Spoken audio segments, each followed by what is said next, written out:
All right, good morning, everyone. It is Saturday. It's a Fed League Flash video. I'm Gary Ryan, yada, yada, yada. All right, so today I'm going to kind of rehash what I did on Spotify on Thursday because for whatever reason, it's not a lot of traffic on Spotify compared to YouTube. I guess the visual appeal is a lot greater, but hey, if you don't get Spotify. There's a lot of great hockey podcasts on there, which I alluded to a few videos ago. Go back to that. The blogs, vlogs, and podcasts. A lot of great sources out there. Anyway, okay, today I'm going to do my way too early predictions. And what I have here is a series of numbers. I rated each team on a scale of 1 to 5, in my opinion. Again, this is all based on what I have on paper because the game is played on ice. And we can see a lot of surprises, and it's still way too early. We haven't even had our cuts down to the final rosters. So this is a preliminary predictions. On Spotify, I called this predictions with an asterisk. And I'm going to do that again here. So what we're going to do is I'm going to predict order of finish from in the Empire, 5th to 1st, Continental, 6th to 1st. And I'm going to go backwards. Going to start with the number 5 team, 4, 3, 2, 1. All right, so first team we have on the list. Sorry, Bobcat fans, but I think that it's going to be a lot of first year difficulties. Now, keep in mind, this is a program that is developing very well, really uniting with the community. I think this is going to be a franchise that succeeds long term, but they're going to have their growing pains this year. And the main problem is uncertainty. Coach Semlika is great at what he does, but the question is, can his team gel and mesh? There's a lot of decent parts on paper, particularly in defense and on goal. The biggest problem I see with this team is offensive depth. Your main scorers are Finch, Stevens, and Tattern. That doesn't really strike fear into a lot of opponents' hearts. There's a lot of unknown elements, but this team will be a successful team long term. No doubt in my mind. All right, number 4, Watertown. Now, Watertown is a case of like a set of scales tipped way in one way. They're great defensively. They have a very good defensive system. They've got a lot of great defensive players. The problem is, like last year, they don't have many finishers on the offensive end. I think they're going to be struggling to find goals. They did sign Alex Susi to help address that problem, but I just don't see. I don't see a lot of goals coming out of the Wolves this year, unfortunately. Goaltending, the question is, does Liskovitz come back? He hasn't signed yet. If he doesn't, is Travis Ridgen ready to be a number 1 goaltender in the Fed? We will see. All right, so Watertown at this point I have finishing 4th, which would be a playoff spot. All right. Number 3, Elmira. Elmira, they started off the offseason really hot. They signed a lot of talent. Of course, the lure was there, the chance to play for Tyler Jurich as head coach. Then over the course of the summer, a lot of players said, you know what, I'm going to be looking for opportunities elsewhere. I've got a possible gig in the SP or the Coast or in Europe or wherever. And so a lot of that potential kind of got lost, I feel. But the questions I have about Elmira, too, the main thing for uncertainty is, can the youngsters, Jesse Swanson and Ryan Fritz, live up to the hype? They had fantastic juniors careers. Can they translate that into the pro game? Offensively, I think there's a lot of potential. They're going to be a very exciting team, I feel, but I think that defensively, they really haven't done enough to address their core issue from last year when they were the Mammoth, and that was defense, team defense. Very porous last year. I don't think they'll be as bad. I'm giving them defensively a 3. I'm sorry, I forgot to mention. Blue is defense, green is goaltending, and red is offense. All right, for point of context here. So Elmira, I think that they're going to be a very streaky team, going to be very up and down throughout the year. And I feel that that's probably going to end up translating into a third place finish. But again, we're just going on paper. There's a lot that needs to happen. Um, and I'll mention this real quickly.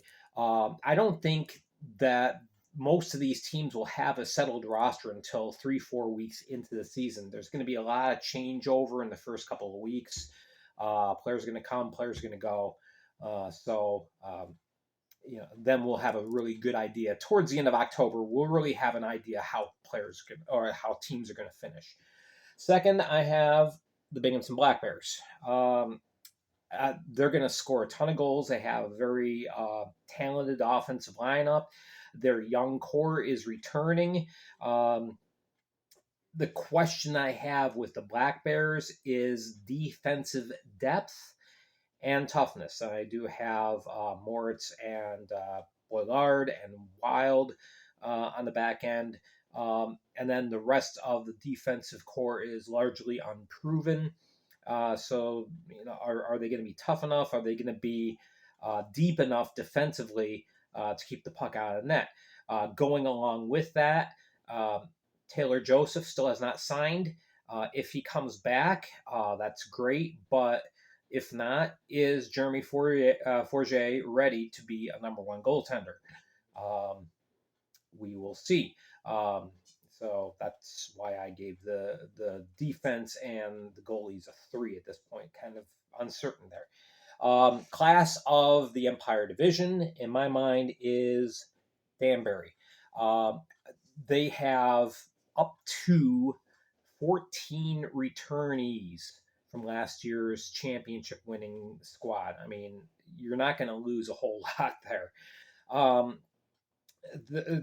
I feel like the division is theirs to win or lose. I think they have the depth to be able to reach the top again. Questions I have are, is Brian Wilson coming back? We don't know yet. If not, have no fear. Frankie McClendon is here. McClendon is signed on, and he is a very good goaltender in his own right. The question I have, did they lose too much secondary scoring? They're without Sheehan, who's up in the SP. They're without Marchand, who's up in the coast. And Lucas DeBenedette and Gordy Bonnell, they all retired. So can they overcome that loss of scoring depth? They have plenty of other scorers. Defensively, this is probably the best team in the league. 5 of their 6 core defensemen from last year are returning. So they're not going to be letting in many goals. So perhaps that loss of secondary scoring isn't that big of a deal. All right, for the Continental Division. All right, first, now I know I'm picking on seemingly the new teams, but okay, Baton Rouge Zydeco.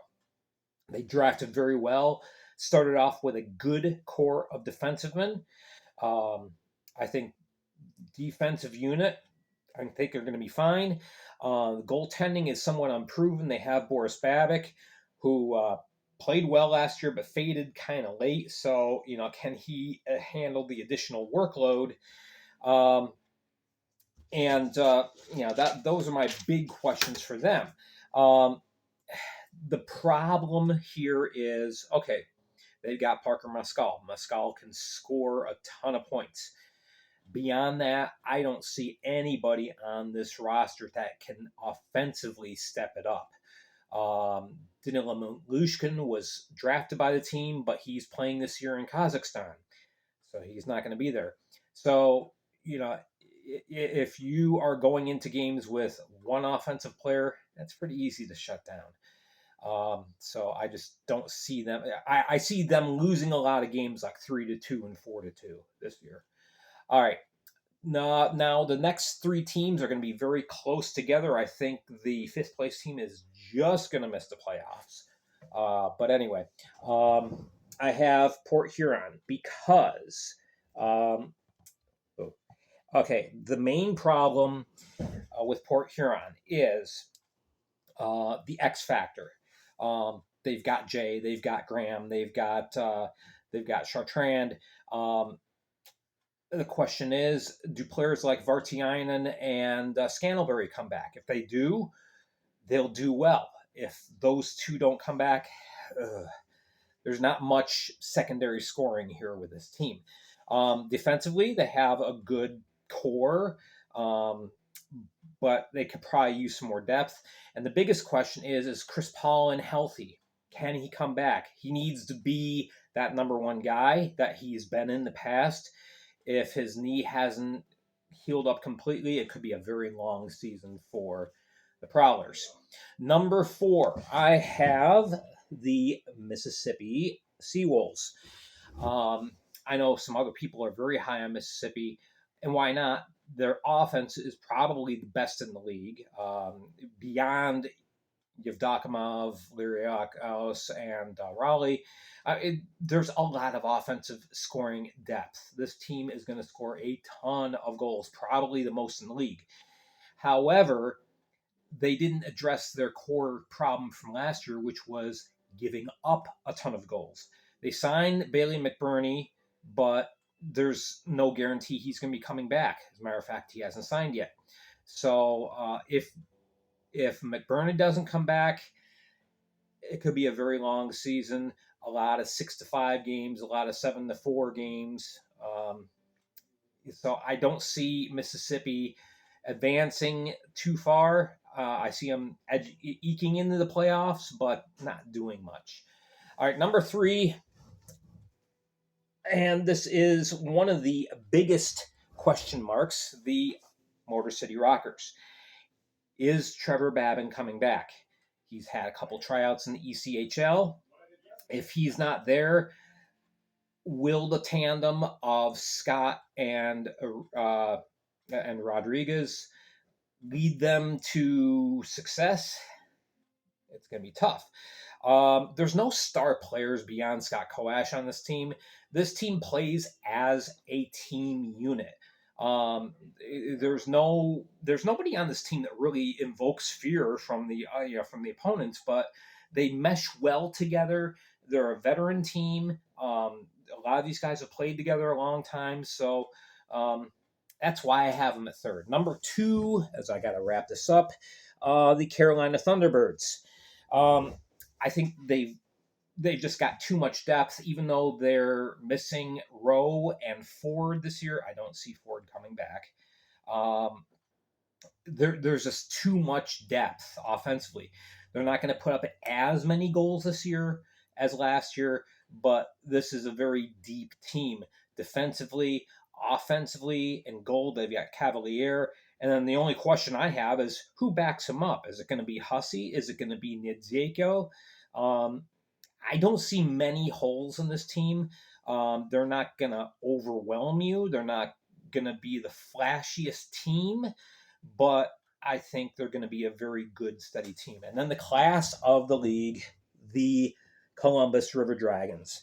I mean, my goodness, you got Colgan in goal. You've got J-Mac. You got Petrantonio. You got Shintaruk, Doe. You got Wickline. You got on defense. You got King and Basie and Slachetta and Greco. I mean, this is a superstar team. The only question is, and this happens sometimes, can the individual overshadow the team goals? Can this team mesh and play together? If they can, they're going to win a ton of games, and they are my preliminary pick to win the whole thing over Danbury in the finals. But that's that. All right, so I'm out of time, but let me know what you think. Leave your predictions down below in the comments. Hit like and subscribe, and tune in tomorrow. We'll go in a little more depth into the predictions here, especially with 3 or 4 teams that there's a lot of question marks. All right, thanks for watching. Have a great day.